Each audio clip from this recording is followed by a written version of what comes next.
কালিম্পংয়ের উদ্দেশ্যে রওনা দেয় উত্তরা। কিন্তু অমরেশ এবং মলিনা যখন জিজ্ঞেস করে উত্তরা সত্যিটা জানায় না। সে কোথায় যাচ্ছে তা জেনে তাদের কি দরকার। এদিকে সে বের হওয়ার পরে মলিনা তার লোকদেরকে ফোন দিয়ে বলে উত্তরাকে একেবারে শেষ করে ফেলতে। মদন শুনে ফেললে মদনকে চুপ করে থাকতে বলে। এদিকে দেখা যায় মলিনার ভাড়া করা লোকগুলো উত্তরাকে মেরে ফেলার জন্য পিছু ধাওয়া করতে থাকে। যখনই উত্তরাকে মেরে ফেলতে যাবে ঠিক তখনই বন্ধন এসে তাদেরকে বাধা দেয়। বন্ধন এবং তার বন্ধুরা মিলে সেই লোকগুলোকে মারতে থাকে। সেই লোকগুলো চলে যায়। উত্তরা অবাক হয়ে প্রশ্ন করে, রাখি, বন্ধন, তোরা আমাকে বাঁচালি? বন্ধন তখন উত্তর দেয়, যতক্ষণ পর্যন্ত প্রমাণ না হচ্ছে সে সাথী নাকি অন্য কেউ, ততক্ষণ পর্যন্ত সে কিছুতেই মরবে না। তারা যে দেশে চলে যাবে না তার বোন বলে।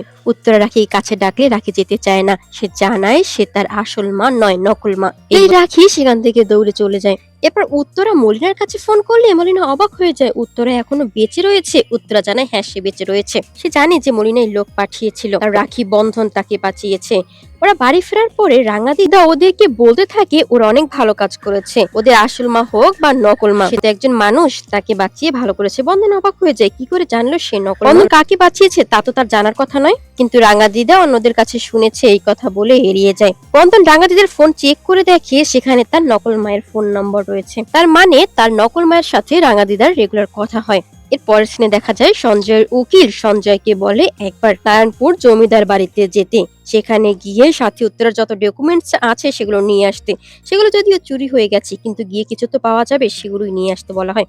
সঞ্জয় তার ওয়াইফকে নিয়ে সেখানে যায়, কিন্তু সেখানে থাকা ভোলা কাকা রাম সিং সঞ্জয়কে নাচের অভিনয় করতে থাকে। এত বছর পর এখানে আবার এসেছে কেন? নিশ্চয়ই কোনো কারণ আছে। সঞ্জয় ডায়মন্ড একটি গান শুনতে পায়, কি গাইছে সেই গান।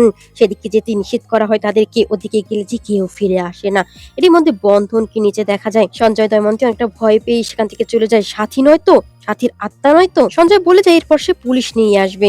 এদিকে বন্ধন আস্তে আস্তে উপরে উঠতে থাকে। এদিকে মলিনা মদন উত্তরা রুম চেক করতে গিয়ে অনেকগুলো ওষুধ খুঁজে পায়। এতগুলো ওষুধ বুঝি সে খায়? হ্যাঁ, ওর তো সমস্যা ছিল, অ্যালার্জির প্রবলেম ছিল।